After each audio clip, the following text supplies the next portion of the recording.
Janet, the book itself is extremely violent. Why did you choose it? Well, I read a lot of what you might call Baltic fiction. That's books that have been written in Norway and Sweden. Yep. And we've seen quite a few of them on television, obviously, Wallander by Henning Mankell, that whole series. Was set in Sweden, and also lots and lots of people have read The Girl with the Dragon Tattoo, that trilogy by Stieg Larsson. So there's a massive market for these books, and Jo Nesbo usually writes detective stories about a detective in the Oslo police force called Harry Hole, and they've sold like 48 million books worldwide. And this is a bit of a departure. It's a novel about a guy who's a contract killer. And it's not a very long book, but it's beautifully written. And what it does is it conjures up this landscape. I mean, not a lot of people will have been watching the show will have been to Norway, but it gives you the light. It describes the weather, the light, the bleakness of it. It's just a really engaging book. And the violence is no worse than any other kind of thriller. Either you like thrillers or you don't. I mean, I, for relaxation, could never read chick lit. I mean, I can hardly say the words. It makes me feel vaguely nauseous. But I find these books, they're psychological studies. Okay. I find them really engrossing. You're shaking your head. I'm not going to lie, I love chick lit for number one.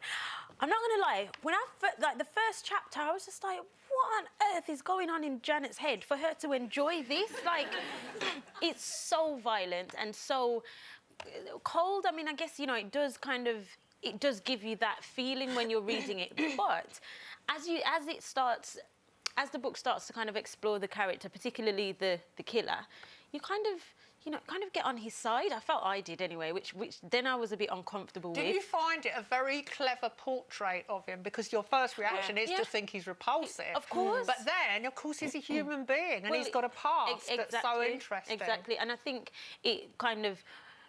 it highlights the fact that, you know, there's something behind everyone's choices, and it does the book does serve to explore all of those reasons behind why he does what he does. And it also covers the whole moral dilemma thing, because it's not giving away any of the plot to say that he's basically sent to kill a woman and he can't do it. So instead he rescues her from the person who's wants him to assassinate her.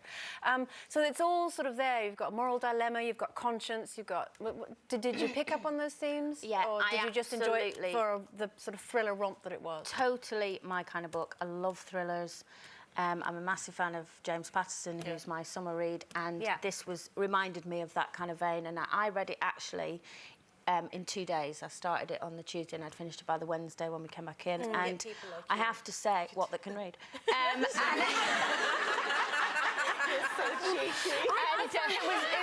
It's almost a novella, because it's longer than a short story and not quite as... I just think it was a real page turner. I read it in 2 days because I thought, I have to know what happens. I have to know what happens, because it kept going all different ways. And one minute you liked him, the next minute you thought, oh no, he's cold and he's vicious and all that. Then you'd like him again. And also, I have to say, when I found out it was Janet's book, because I was scared to death of Janet's choice of book, I thought, she's going to make me read War and Peace. I know. I'm going to be here all year. We've got Karen in the audience. Hi, Karen. Hello. What did you think? Did you like it? I really enjoyed it. Yes. I felt that the length of it, considering it was so short, everybody had depth, and you got to know them, and I thought that was very clever. Yeah. OK, can I say again, I'm going to put my hand up here, I'm the only one. I really didn't like it at all. I know. Ooh. I know. Well, that's all right, because I hated your book. Well, yeah.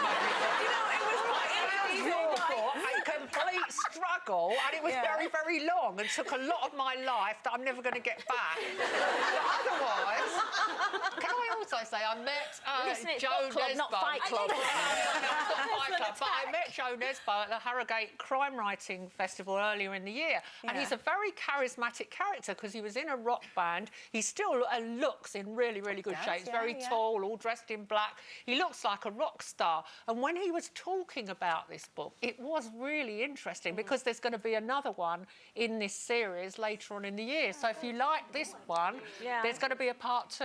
OK. So, Well, yes or no from everyone else? Would you recommend it? Yes. I would say no. Yes. I would. Yes. Definitely. Okay. Well, it's a resounding yes. So Yabu sucks to me, Janet.